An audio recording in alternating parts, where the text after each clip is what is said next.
बुद्ध आणि त्यांचा धम्म या ग्रंथाचे वाचन. कर्माबद्दल माहितीचे वाचन पार्ट 90 व पार्ट 91 मध्ये केलेले आहे. त्यापुढील हा भाग. गतकर्माचा भविष्य जीवनावर परिणाम होतो असे बुद्ध मानतात काय, त्याचा हा समारोप.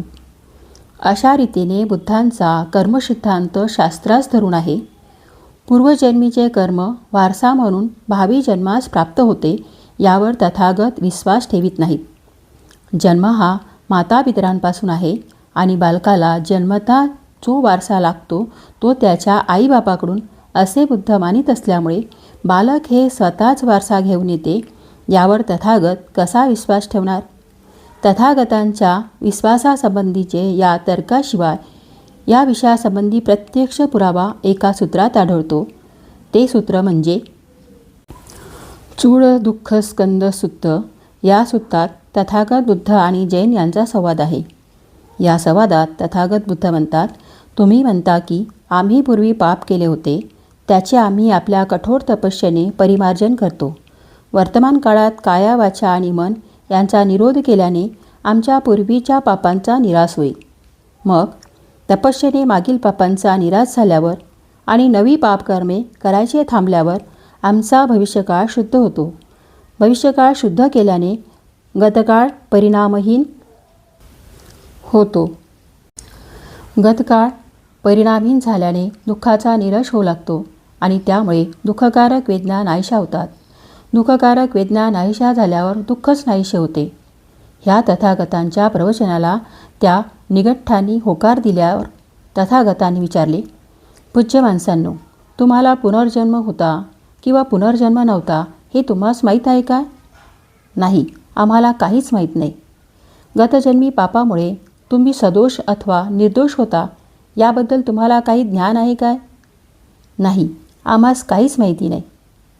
गतजन्मी या किंवा त्या विशिष्ट पापामुळे तुम्हाला दोष लागला होता किंवा नाही हे तुम्हाला माहीत आहे का? नाही, ते आम्हास काहीच माहीत नाही. दुसरी गोष्ट अशी की माणसाची स्थिती अनुवांशिकतेपेक्षा त्यांच्या भोवतालच्या परिस्थितीवर अधिक अवलंबून असते असे बुद्ध मानतात. देवदह सूत्रात बुद्ध उपदेशितात, काही श्रमण ब्राह्मण अशा मातेचे आहेत की जे काही सुखकर अथवा दुःखकर अनुभव व्यक्तीला येतात ते गतजन्मीचेच परिणाम होत. म्हणून ते मानतात, गतजन्मीच्या पापकर्माचे परिमार्जन केल्याने आणि नवी पापकर्मे करण्याचे थांबविल्याने भविष्यकाळात सोसायचे काहीच उरत नाही. पापकर्मे क्षय पावतात आणि पापकर्माचा क्षय झाल्याने दुःखाचा उच्छेद होतो. दुःखाचा उच्छेद झाल्याने वेदना नाहीशा होतात आणि वेदनांचा क्षय झाल्याने अखिल दुःखांचा उच्छेद होतो असे निगंठाचे म्हणणे आहे. प्राण्यांचे सुखकारक आणि दुःखकारक अनुभव हे जन्मकाळाच्या परिस्थितीमुळे उद्भवतात असे निघंट म्हणत असतील तर त्याचे ते म्हणणे दोषास्पद आहे आणि जन्मकालीन परिस्थिती त्याचे कारण नाही असे ते म्हणत असेल तरीसुद्धा त्याचे म्हणणे दोषास्पद ठरते. तथागत बुद्धांची ही विधाने आपल्या प्रश्नांच्या दृष्टीने सायुक्तिक आहेत. जर बुद्ध गतजन्मीच्या कर्मावर विश्वास ठेवत असतील तर त्यासंबंधी शंका का निर्माण करतात? वर्तमान जीवनातील सुखकर अथवा दुःखकर अनुभव हे परिस्थिती सापेक्ष आहेत असे मानणारे बुद्ध गतजन्मीच्या कर्मावर विश्वास कसा ठेवतील? गतजन्मीच्या कर्माचा सिद्धांत हा शुद्ध ब्राह्मणी सिद्धांत आहे. ते आत्म्याचे अस्तित्व मानतात.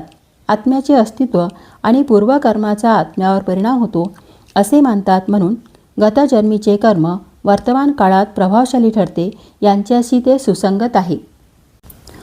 परंतु आत्म्याचे अस्तित्व न मानणाऱ्या बौद्ध सिद्धांताशी ते अगदी विसंगत आहे. ज्याला तथागत बुद्धांचा सिद्धांत समजला नाही किंवा जो बुद्धी परस्पर बौद्ध धर्म आणि हिंदू धर्म सदृश्य आहेत असे दाखविण्याचा अट्टहास करतो आणि ज्यास बौद्ध धर्माचा सिद्धांत पूर्णपणे उमगला नाही त्याने हा सिद्धांत बौद्ध धर्मात घुसडविला असला पाहिजे. तथागत बुद्धांनी हा सिद्धांत शिकविलेला असण्याची शक्यता नाही हे वरील कारणावरून स्पष्ट होईल.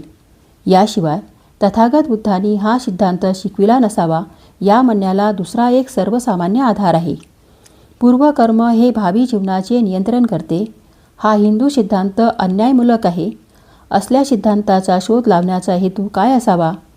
त्याचा एकमेव हेतू शासन अथवा समाज यांना गरीब आणि दलितांच्या दुःस्थितीच्या उत्तरदायित्वातून मुक्त करणे हा असावा. नाहीतर असल्या अमानुष आणि बुद्धिविसंगत सिद्धांताचा शोधच लागला नसता. महाकारुणिक म्हणून जे प्रसिद्ध आहेत ते तथागत हा सिद्धांत उचलून धरतील अशी कल्पनाही करवत नाही.